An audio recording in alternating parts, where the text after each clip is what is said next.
should be good. Okay. Hello, it's me again. I'm indykenobi. Um, I'm here now with KOTOR 2, which is the sequel to KOTOR 1, which is very surprising. We're going to be doing any percent unrestricted, which is as broken as you can get. So I brought two people with me this time to talk about it, 30 Cents and Red Mage. So say hello. Hey y'all, I'm 30 Cents. I go by 30 for short. I am primarily a Coder 2 runner. I haven't ran Coder 1 in a long time, but Coder 2 is my favorite to speed run, and I'm also the world record holder for any percent. I am Red Mage. I've been running KOTOR for a while. But KOTOR 2 is definitely my favorite speed game. So, and this is maybe my second favorite run, like route of any speed run. It's just so interesting and fun. So I'm excited to show it off. Yep, these are the two KOTOR 2 experts, so they're gonna talk you through it while I focus on what we're doing. So your first sign of how broken this game is that when we create a character, we can create a quick character. It doesn't matter what their stats are at all because of something that's called the dev character. So let's call this Biowareathon. That's like the really good thing about this speed run is this: you don't have to create a character every single time, like go through the stats. Yep. It's very quick to restart, which is good because there's a bunch of reset points. Okay, so I'm going to do the countdown and then we'll start. Everyone ready? 3, 2, 1, go.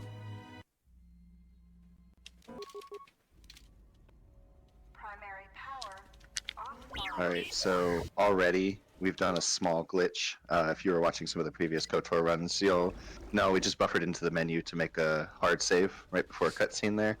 And then skipped the prologue and immediately activated what's called an anywhere menu glitch in order to quick save and quick load in the middle of a cutscene once our character's on the floor in order to skip that cutscene and also be where we want to be in the module. And now we're doing another very big trick called a hotshot, where we just take save data from one module and move it to another, essentially. And when you do that into a module that you haven't been to in your save or has been deleted out of your save, you become what is called the dev character here. We're only the dev character for a short moment here, and you'll see much more of it later, so we can go into more detail on what it is. Because what we're doing here in the prologue is getting the prologue companion 3CFD, and then doing another quick hotshot right back to Peragus, just to take him out of the prologue and bring him along, because he is what's called the dev droid, goes along with the dev character, and makes things a lot broken. And yeah, so the dev droid, he might not do a lot from this initial part. He will do a lot here on Peragus. Well, when I say a lot, I mean there will be a massive skip, but the biggest part won't be until a little later on the run, about 3/4 of the way through. So what we do here is we actually control 3CFD in this part. The reason we do that is because it removes a lot of the RNG from this beginning part, from going down the hallway, from controlling the main character. So when you control the main character, 3CFD will get into these really large fights, and when you control a character, the main character actually teleports to the location of where your party member is, like in that instance right there. If we didn't do that, then 3CFD actually would not teleport, and this is actually a really good spot. Usually there's some pretty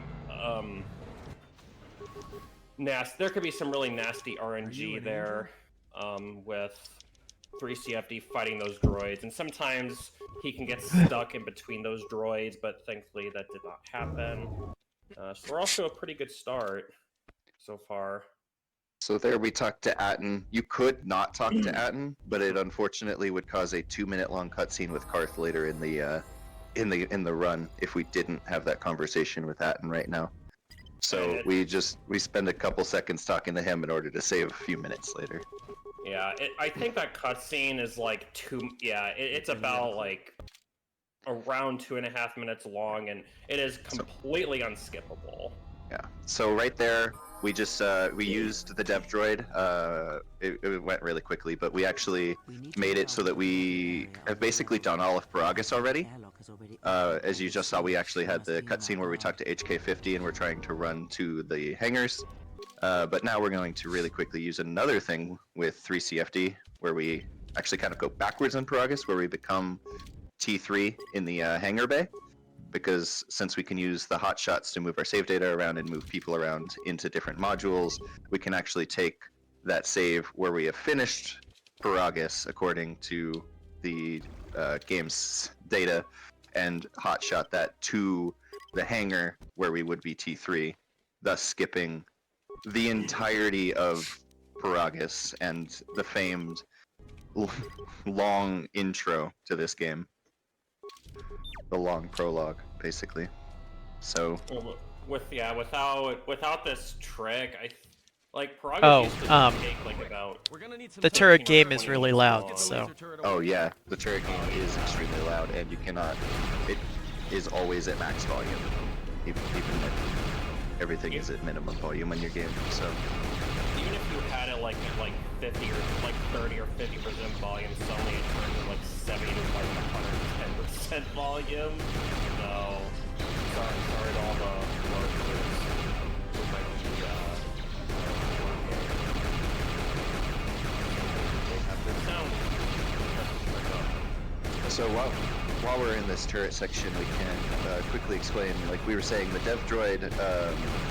He has specific conversations in different modules, which is why it's not like you can do anything in the prologue with him that would skip anything, because he's only useful outside of the prologue, which normally you can't take him to, but using hotshots, the moving around of stuff, save data and information, we were able to take him as a party member onto Peragus and do those things where we skipped all of the quests on there.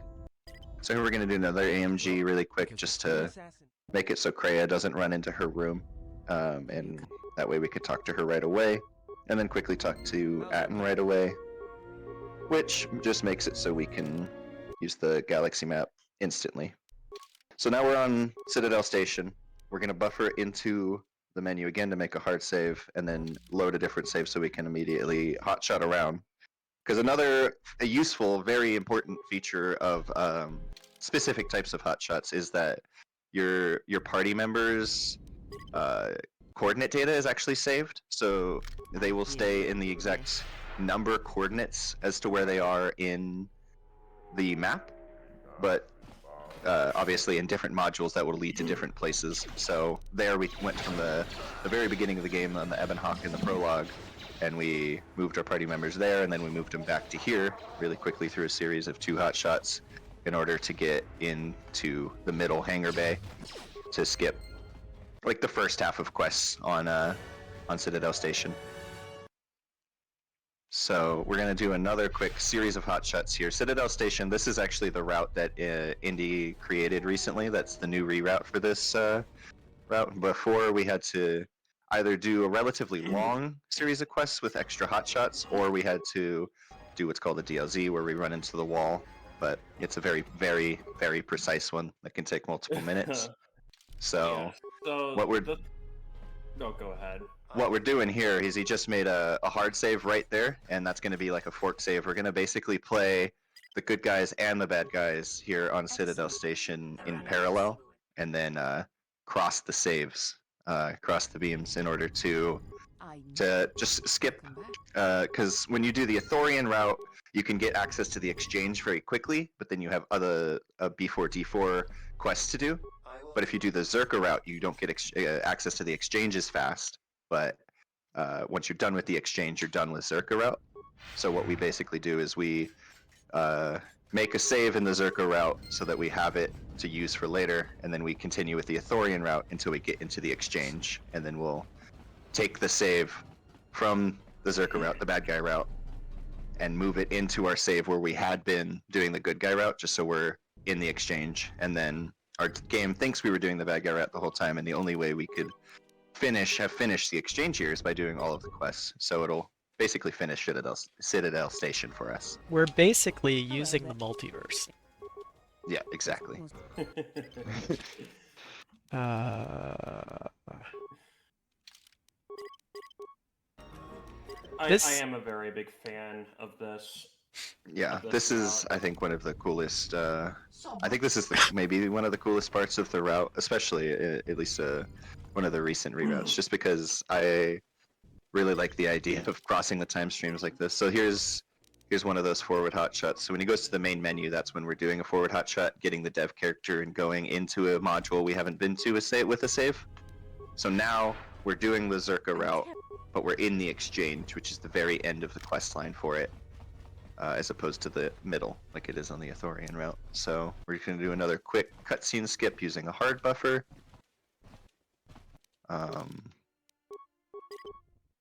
And then we're going to go ahead and just kill everybody, and then move on.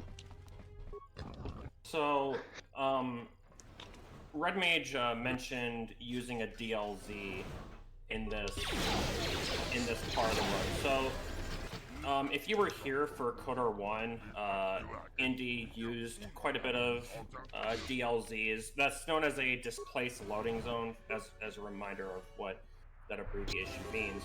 Now, there's a DLZ that you use in single one DLZ you use in the run in any percent. But the trade-off is it's the hardest between the two games, in my opinion. So what makes that DLZ really difficult is that it's basically a sub-zero coordinate DLZ. Which basically means without going into a lot of details to keep it simple, it is extremely precise. Yeah, some coordinates have 2 decimal places in different modules. That module has 4 decimal places that you have to get exactly matching in order to get the DLZ. Yeah, so. And it is really painful.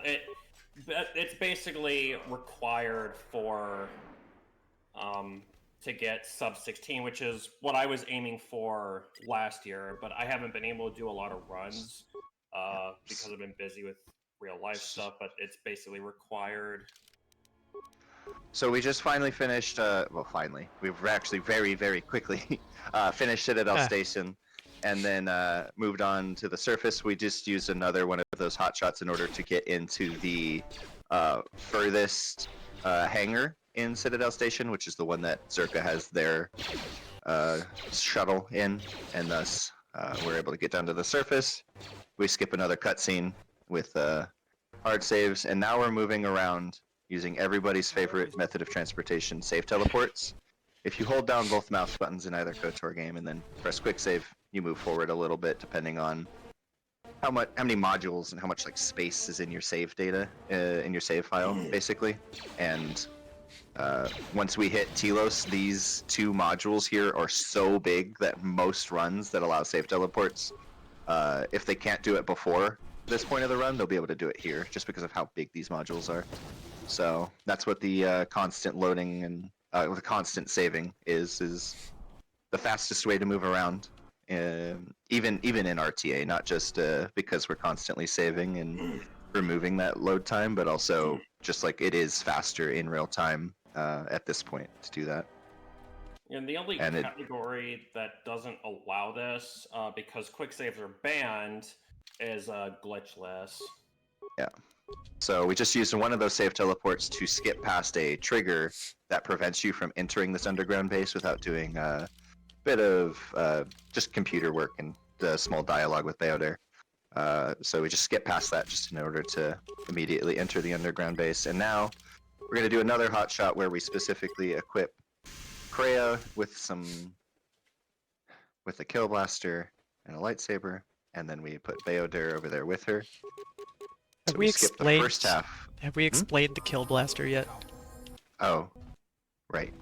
Fair. So we we mentioned the dev character earlier, and unfortunately we have, not unfortunately, we haven't had a ton to do with him, but we did, as you saw the combat earlier, we have Force Storm, and we have actually a lot of Force abilities. The development character, as we call it, is this sort of default character that happens when we do that forward hotshot, and it gets rid of our, we don't have the main character we had before. It's a, I believe, level 16? I thought it was Jedi Guardian? 12, Is that but 12? 12 might be Or, a very yeah, high no, level it's- for most of the game, and the biggest thing is comes equipped with a lightsaber and then also a blaster in the other other set of weapons called the Kill Blaster, which, unless you roll a 1, is a guaranteed kill on every single enemy in the game. yep. So you just have to, and since we also come with Rapid Shot as the dev character, when we use it as a dev character, we have 2 chances to not roll a 1, and thus almost certainly are going to be able to kill everything we come across. And then if we have a huge group of enemies like we did earlier in the exchange, we can use Force Storm to just deal massive amounts of damage across the entire group of enemies. Oh, the dev character is a Jedi Sentinel level 12, by Right. the way. But they also have all of the abilities of the other Jedi classes in that, like they have the max level Force Jump, so that you can Yeah, just like the yeah. Guardian does, and I believe they have the Counselor's ability, but it's sort of failing me to remember what it is right now. I can't remember. So exactly. in this footlocker are the codes so that we can leave for the hangar. Lots of just micro with the party members in order to do this as fast as possible. Leaving the main character over here by the front, by the hangar controls, and bring in Beoder to break down the force fields. That was actually a really good military base. That It that was was. extremely clean. Military base can get really messy because you're trying to micro 3 characters at once, and the droids can kill your party members or stun them, like you saw with Bowder there briefly. So getting through it that cleanly is actually pretty good. So now we're on the Polar Academy. So we're gonna. Time to There's a talk couple about the cutscenes here end we're gonna game. skip. What was that? Time to talk about the end game. Yeah, exactly. So if you've played KOTOR 2 before, you know, here's where you get open up after this conversation, you get the Ebon Hawk, and you can go to any of those planets where the Jedi Masters are. But we actually are going to skip the cutscene where Handmaiden basically arrests us, and we're going to hotshot back into here with 3CFD in our party, and just quickly talk to him. Just click start endgame, and now we're going to take Kreia over here to Atris, and instead of having a conversation with Atris and then being able to explore all the planets, we're actually here as if it's after the Handmaiden fight with her, basically, and we're just going to kill Blaster. And here we go. It's as if we've collected every Jedi Master, and we've gone to Dantooine, and with the Handmaiden fight with Atris is done. And here is Wartime Citadel leading into Ravager. The end game. Yeah, So we're that already at the is end of the the game. power. That's the power of 3CFD, the dev droid. Obviously, he's very helpful throughout the game. In fact, one of the things we failed to mention was at the very beginning of the restoration zone, right when you get onto Tilo's surface, Indy actually added 3CFD and had a quick conversation with him that was just allow me to add companions, which gives you every single companion, every companion in the game. It gives you Disciple instead of Handmaiden, I believe. No, it gives you Handmaiden, but it doesn't give you Mira or Hanhar because 3CFD takes that party slot. But that allows us to get through this part because we actually need both Visas and Mandalore for a cutscene to trigger right ahead of us here in order to get onto Ravager. This one he's about to trigger here. I also want If to we don't point. have, I want to point out that. Not ready yet. want to make it save. I was gonna point out that I put my party members in a very specific spot in the first Mm. wartime Citadel area, so that I can do a coordinate warp on the Ravager here. Because Ravager, you're supposed to put 4 proton cores in different places. And so those spots that I put them in are very convenient spots, as we'll see real quick here. I'm So this is also another going to one of show those. off a really neat out-of-bounds coordinate warp here once we place our first proton core with Kreia.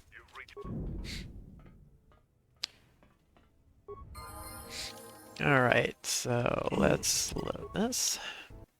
There is technically, by the way, a small time save that you can do. You can actually do a DLZ from to the Ravager, but it's not necessarily like really So you can needed see in this category. So here's You the can see out-of-bounds Kreia's coordinate warp that Indy was talking way out of bounds. about. Very, very far out of bounds, in fact. But it's very useful because then once you coordinate warp back, Yeah, we basically, whoops, we run through some debris on the Ravager to cut out a lot of movement. Unfortunately, doing the warp itself is long enough that it's not actually any faster than just doing that movement with safe teleports. It is cooler, and it's not much cooler. slower. AMG. Oh, I did something wrong here. Hang on. That's okay.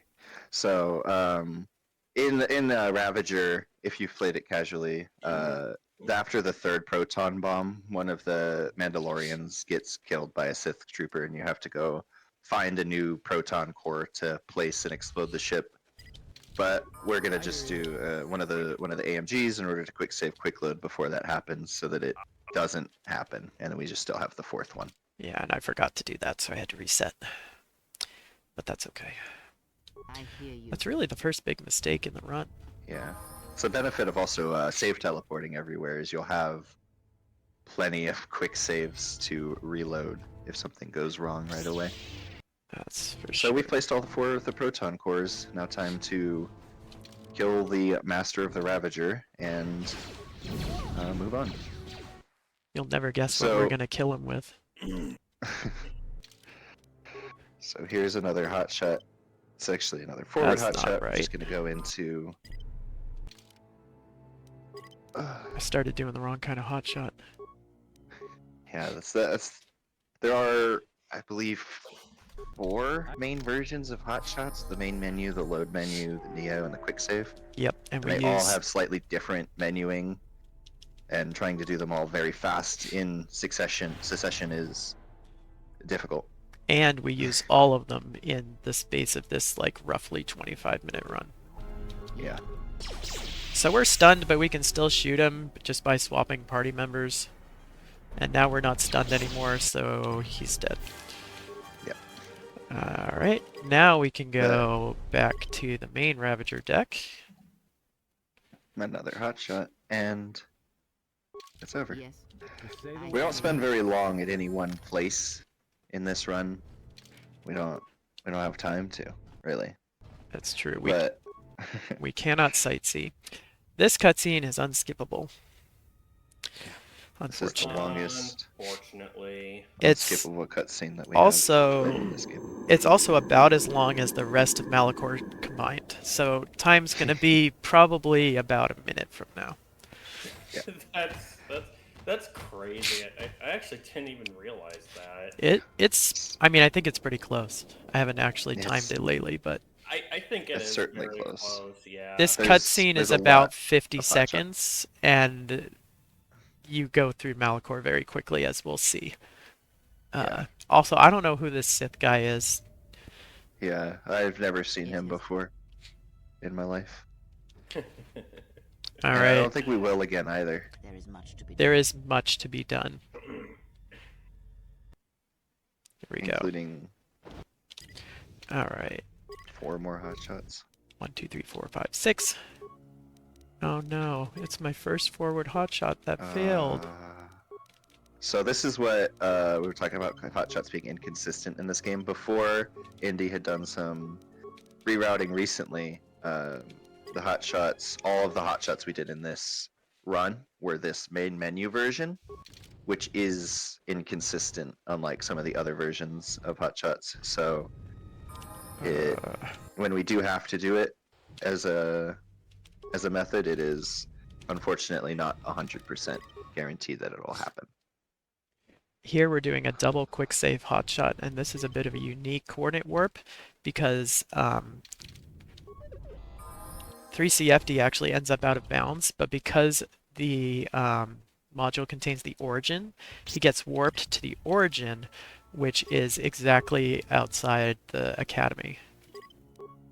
And of course, Yeah, this the party member rules for warping with the coordinates are very, I don't want to say finicky, they're actually very well defined. They're just sometimes difficult to remember all of the specifics, but All right. here we go. Hey, this person looks kind of like Kreia. No, it reminds me of the meme of trust nobody, not even yourself meme. Yeah, well, to finish this off right, we're gonna let Kreia shoot herself. So right there, we actually did a quick phase skip just by talking Time. to her. Time. Hey, there you Sorry, go. I was a little late on that time. By killing me here, you have It all happened so rewarded me fast. Yep. more than you can There's actually a possibly 3-phase know. fight that we just kind of skip through, mostly by Yeah. skipping skipping the first thing. Yeah, so And there's a talking to cutscene her. at the beginning that you skip.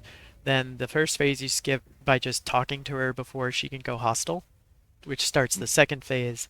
And then I had Kreia shoot Treya instead of the main character, which is what you would normally do. But I thought that was a nice way to finish off this marathon run. So Poetry.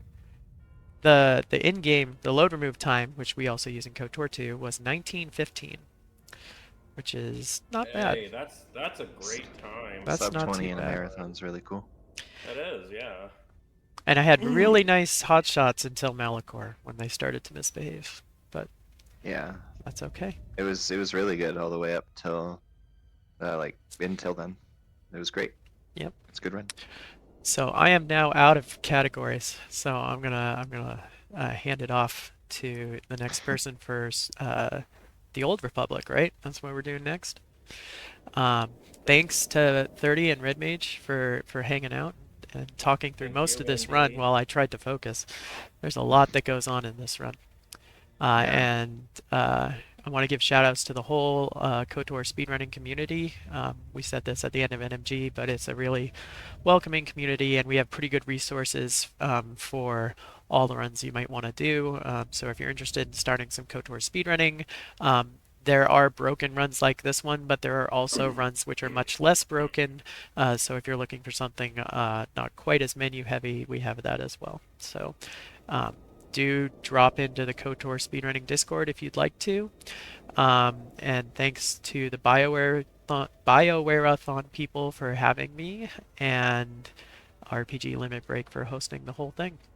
So yeah, thanks everybody. We'll let Kreia fall over here. And we're done. Thanks again.